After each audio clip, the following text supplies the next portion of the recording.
Beijing announces sanctions against Nancy Pelosi over her earlier visit to Taiwan. And risk of malaria looms over the city as another death is reported.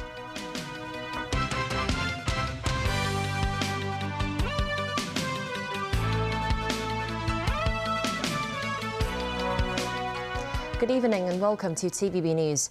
The Ministry of Foreign Affairs announced today that Beijing will be imposing sanctions on U.S. House Speaker Nancy Pelosi and her immediate family in response to her provocation in visiting Taiwan. Details of the sanctions are not yet clear. In addition to the sanction, Beijing also announced a series of countermeasures against the U.S. Caleb Leung has details. In a statement issued on its website, the Foreign Ministry said U.S. House Speaker Nancy Pelosi insisted on visiting Taiwan in disregard of China's grave concerns and firm opposition. This constitutes a gross interference in China's internal affairs. The statement also said Pelosi gravely undermines China's sovereignty and territorial integrity, seriously tramples on the One China principle, and severely threatens peace and stability across the Taiwan Strait. Meanwhile, Beijing has also announced 8 specific countermeasures against the U.S. in addition to sanctioning Pelosi. Such measures include halting cooperation with the U.S. in a number of areas, such as dialogue between senior-level military commanders. Beijing is also halting climate talks with the United States, as well as cooperation on cross-border crime prevention and on repatriating illegal migrants. The ministry said all countermeasures taken were justified and necessary. The United States' egregious provocation precedes China's legitimate self-defense, and our countermeasures are a necessary warning to the provocateurs and also a step to uphold our sovereignty and security as necessary. The spokesperson also said the countermeasures represent China's staunch commitment to regional peace and stability. Caleb Leung, TVB News. U.S. House Speaker Nancy Pelosi is concluding her Asian tour with a visit to Japan. Daniel Rao tells us more. U.S. House Speaker Nancy Pelosi and 5 other members of the U.S. Congress arrived in Tokyo late on Thursday after visiting Singapore, Malaysia, Taiwan and South Korea. China called her visit to Taiwan earlier this week a provocation, and on Thursday began military drills including missile strike training in 6 zones surrounding the island. Pelosi and the delegation met with Japanese Prime Minister Fumio Kishida for breakfast this morning. Speaking after the talks with Pelosi and her delegation, Kishida said the missile launches need to be stopped immediately.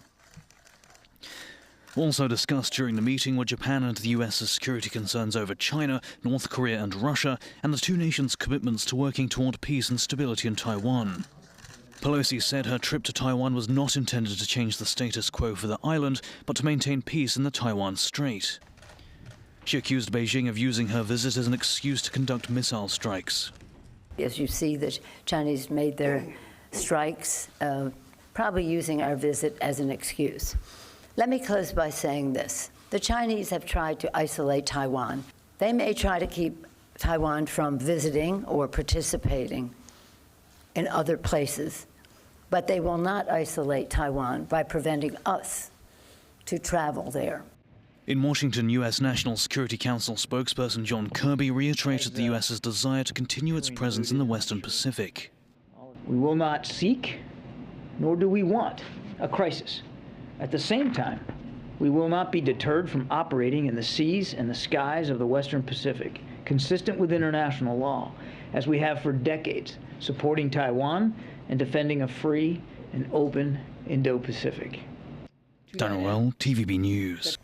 There were tensions during the meeting of ASEAN foreign ministers in Cambodia. Foreign Minister Wang Yi called a statement released by the G7 nations not worthy after they called on Beijing to resolve Taiwan tensions peacefully. According to an ASEAN foreign ministers' joint communique, the foreign ministers have vowed to strengthen the bloc's centrality and credibility for the sake of peace and stability. But things seem to have turned sour during the meeting, which also involved the foreign ministers of China, the US, Russia and Japan. Foreign Minister Wang Yi patted Russia's Foreign Minister Sergei Lavrov on the shoulder and gave him a quick wave. US Secretary of State Antony Blinken did not even look at Wang or Lavrov. Diplomatic personnel on site said Wang and Lavrov both left the scene when Japanese Foreign Minister Hayashi Yoshimasa was about to deliver a speech. Blinken admitted there was vigorous communication during the meeting because China was using Pelosi's visit to Taiwan as a pretext to increase provocative military activity in and around the Taiwan Strait. But he insists there has been no change to the United States' position towards the One China policy. The United States will not be provoked. We'll continue to do what we've done for a long time. In Beijing, the foreign ministry said Wang Yi has refuted false accusations spread by individual countries during the meeting and lashed out at Japan. Your officials have been behaving rather poorly on Taiwan, and which has made the Chinese people very angry. Speaking to CCTV on Thursday night, Foreign Minister Wang Yi criticized a statement issued by the G7 nations which called on Beijing to resolve Taiwan tensions peacefully. Wang called it a piece of paper that's not worthy. Wang said China firmly opposes the statement because it is wrong and misleading and will never get support from the international community. Wang has since cancelled a meeting with the Japanese foreign minister scheduled for Thursday. Meanwhile, South Korea Foreign Minister Park Jin is expected to meet with Wang Yi during a visit to China next week. South Korea President Yoon Suk-yeol did not meet with U.S. House Speaker Nancy Pelosi during her visit yesterday. Analysts say the move is intended to create a friendly atmosphere as August marks the 30th anniversary of the establishment of China-South Korea diplomatic relations. Hong Kong logged one more death related to malaria today, having reported 30 imported malaria cases since July 1st. Meanwhile, the city's coronavirus infections recorded a slight drop, falling below the 5,000 mark today. Christy Khan reports. Speaking at a press conference, health authorities said 19 patients who have been diagnosed with malaria are now hospitalized. And one more malaria patient died this afternoon, bringing the accumulated death toll to 2 in the city. The health officials said the patient's condition continued to deteriorate after he was admitted to the hospital. Very recently, we've seen a surge in the number of cases. According to experts, the patient's condition is really quite severe. We haven't seen for a while that even on arrival, the level of parasites in the patient's body is of a very high level.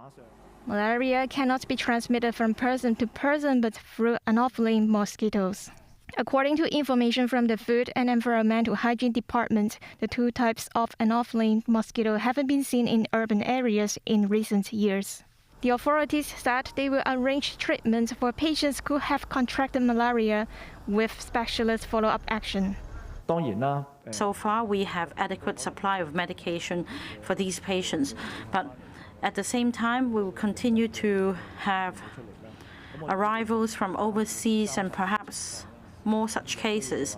So we'll keep it in view, and if necessary, we will strive to procure more medication from different places. Speaking on a radio program today, microbiologist Ho Pak Leung said the 30 imported malaria cases were considered a lot. He added the city only recorded an average of 20 to 30 cases every year before the COVID pandemic. Ho also said the cases identified are unusual, noting that the patients are the employees from the same company. Meanwhile, Hong Kong registered 4,428 new COVID infections, including 205 imported cases. 3 more residential care homes recorded positive cases, and the city logged 4 more COVID-related deaths. Christy Khan, TVB News.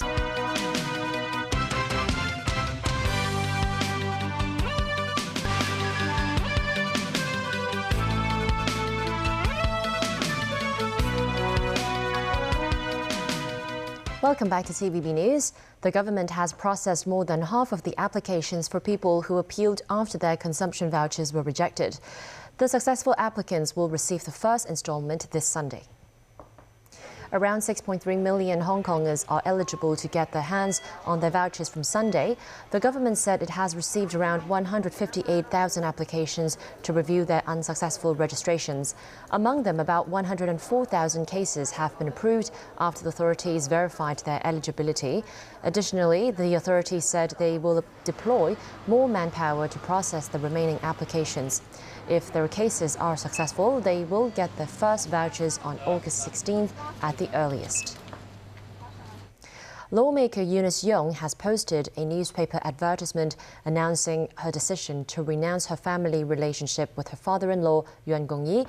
This comes 2 days after the Security Bureau accused several people, including Yuan, of violating the national security law. Young wrote on the advert that, as a person with Chinese blood running through her veins, she is cutting ties with her father-in-law, who's accused of subversion.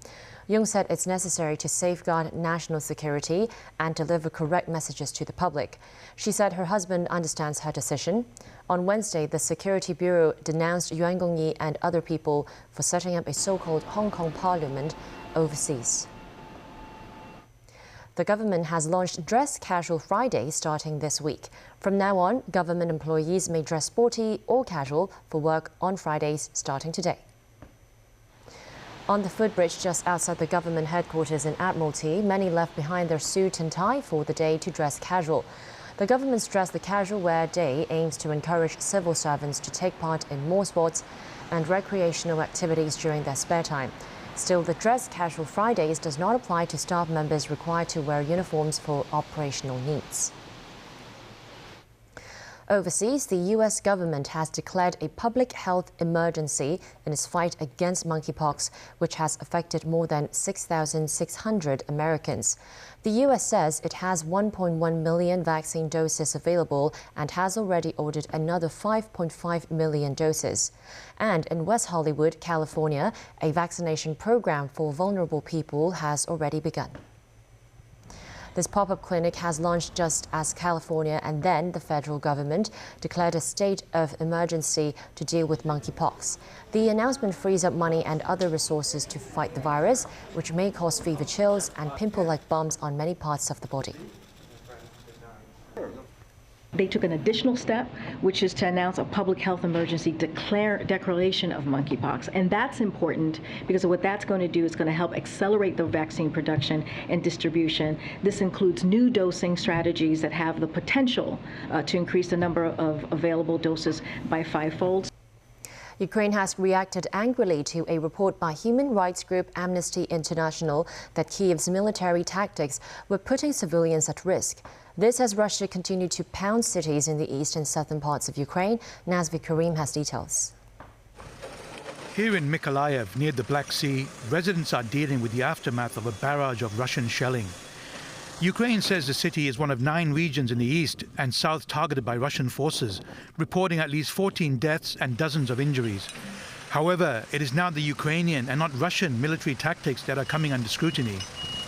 On Thursday, Amnesty International released a statement saying Ukraine was endangering civilians by basing troops in residential areas as they seek to repel Russian forces. Ukrainian President Volodymyr Zelensky slammed the report, saying Amnesty is trying to afford sympathy towards a terrorist state and shift responsibility from the aggressor to the victim. He also described the eastern hell that is the Donbas regions of Donetsk and Luhansk in the east, most of which is now occupied by Russia, with pockets of Ukrainian resistance. Ukrainian authorities said the shelling of a town in the Donetsk region, where fighting has been focused in recent weeks, left at least 8 people dead. And the mayor of the separatist-held city of Donetsk said 6 were killed in shelling there. In the capital Kyiv, relatives of prisoners of war captured by Russian forces following the fall of Mariupol gathered to demand their release.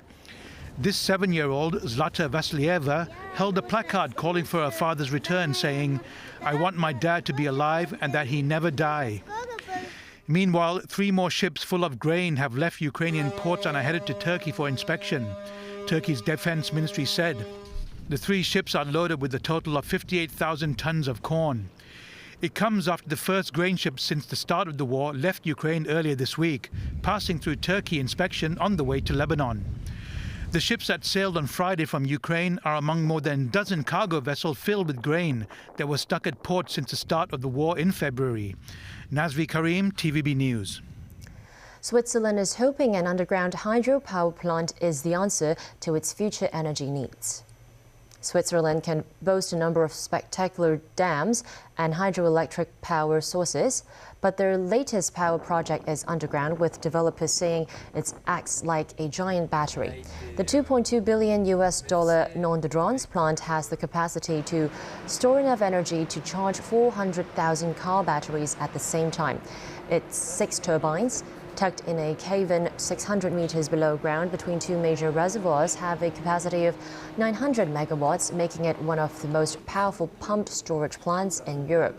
The plant, which has taken 14 years to build, will be officially opened next month. Back locally, an organization has collaborated with 3 students from the Hong Kong Institute of Vocational Education to recreate the late Kung Fu star Bruce Lee's former home in Hong Kong.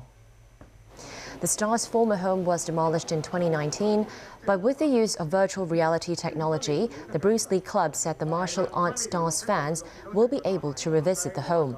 The team has successfully reconstructed the exterior section of the 2-story house and the garden with the help of VR technology. And they said they aim to complete the whole VR project before the 50th anniversary of Bruce Lee's death next year. That's the news. Thanks for watching.